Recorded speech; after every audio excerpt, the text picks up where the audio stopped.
अस्सलाम वालेकुम बेटा। आज हमारे पास जो नेक्स्ट टॉपिक है वो नर्व इम्पल्स है। लास्ट टाइम तक हमने सिनेप्सिस पढ़ा था जिसके अंदर हमने नर्व इम्पल्स का केमिकल बिहेवियर को डिस्कस किया था।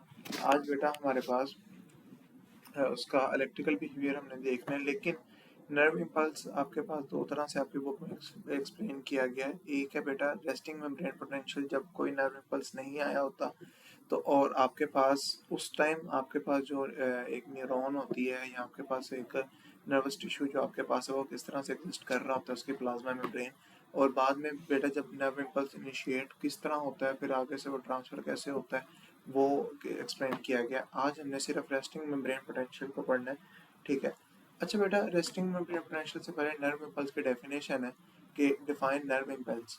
नर्व इम्पल्स एक वेव है इलेक्ट्रोकेमिकल चेंजेस की, वेव ऑफ इलेक्ट्रोकेमिकल चेंजेस जो एक न्यूरॉन के लेंथ के अलोंग चलती है, ठीक है। न्यूरॉन के किसके अलोंग चलती है, एक लेंथ के अलोंग चल रही होती है।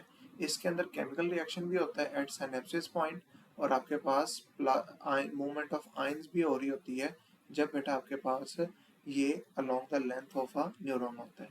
तो जब तक वो along the length of neuron है तब आपके पास वो इलेक्ट्रिकल है, और जैसे ही बेटा वो एक न्यूरॉन से दूसरे न्यूरॉन में जा रहा है तो वो किस में कन्वर्ट हो जाएगा, केमिकल फॉर्म में क्या हो जाएगा, कन्वर्ट हो जाएगा। अच्छा बेटा, जिस तरह से आपने फिजिक्स में पढ़ा होगा कि किसी भी करंट को पास करने के लिए, नर्व इम्पल्स भी करंट ही है ना, किसी भी करंट को पास करने के लिए पोटेंशियल की जरूरत पड़ती है, पोटेंशियल डिफरेंस की जरूरत पड़ती है।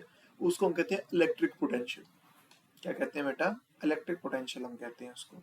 इसी तरह से आपके पास due to the separation of positive and negative charge, और due to the difference between the positive and negative charge between across the membrane of neuron, there exist आप इलेक्ट्रिकल पोटेंशियल, ठीक है। एक इलेक्ट्रिकल पोटेंशियल उधर exist करता है, ठीक है। उसको अगर वो रेस्टिंग मेम्ब्रेन के मुताबिक है तो उसको हम रेस्टिंग मेम्ब्रेन पोटेंशियल कह देते हैं, और अगर बेटा वो मेम्ब्रेन में एक्टिव पोटेंशियल चल रहे हैं, फॉर एग्जांपल अगर आपके पास नर्व इम्पल्स पास हो रही है तो हम उसको एक्टिव मेम्ब्रेन पोटेंशियल कह देते हैं।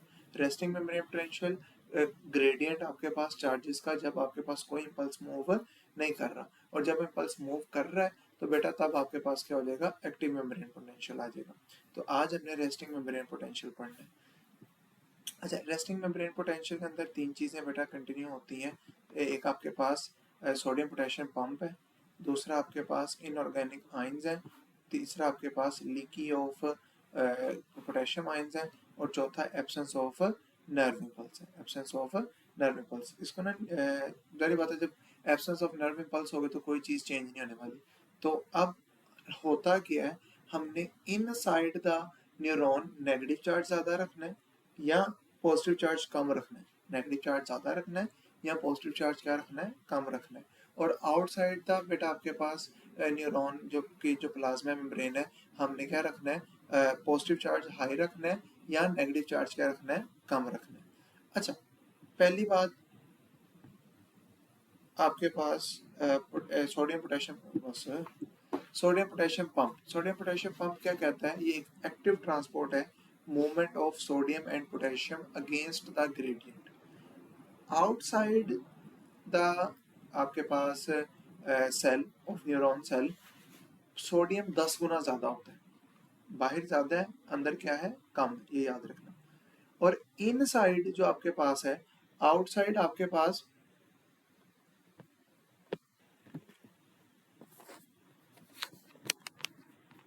आउटसाइड सोडियम क्या है, ज्यादा है, और इनसाइड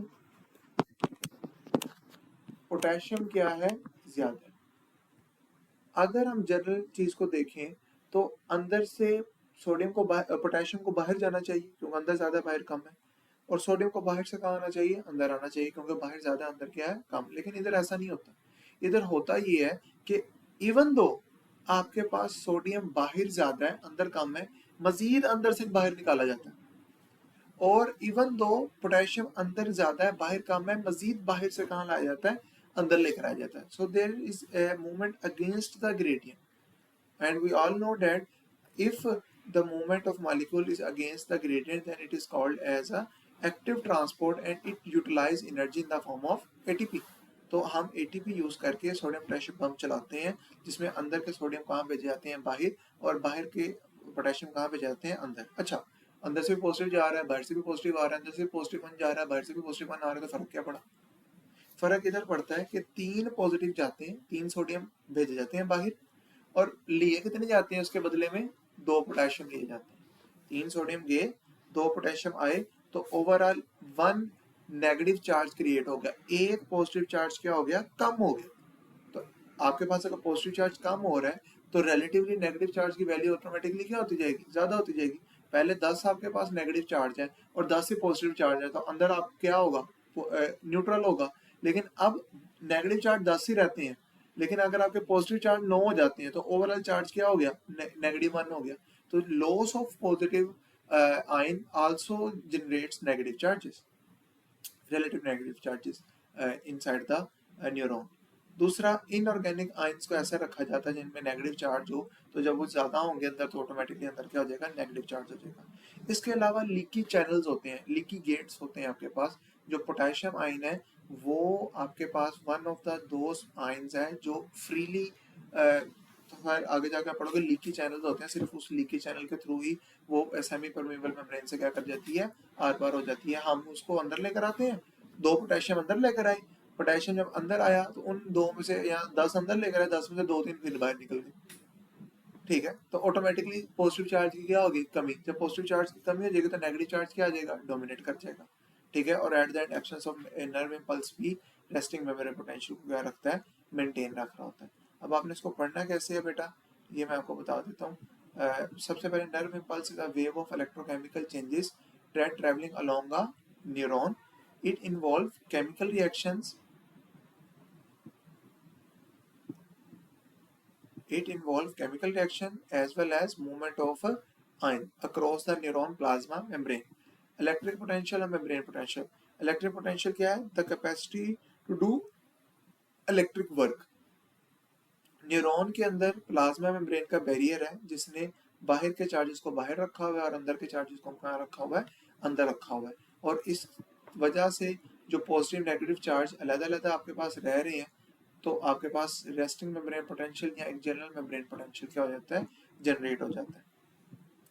इसके बाद बेटा अगर हम देखें तो अगर न्यूरॉन रेस्ट पे है तो आउटसाइड पॉजिटिव होगा ज्यादा इनसाइड की निस्बत।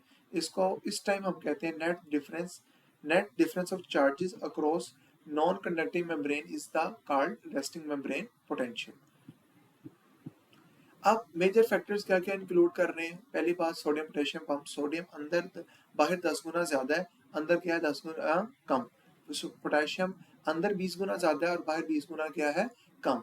तो एक्टिव ट्रांसपोर्ट की जाती है, 3 पोटेशियम सोडियम आयन को बाहर फेंका जाता है और 2 पोटेशियम को कहाँ लेकर आया जाता है, अंदर लेकर आया जाता है। ठीक है, जिसकी वजह से इनसाइड जो न्यूरॉन का होता है वो ज्यादा नेगेटिव हो जाता है।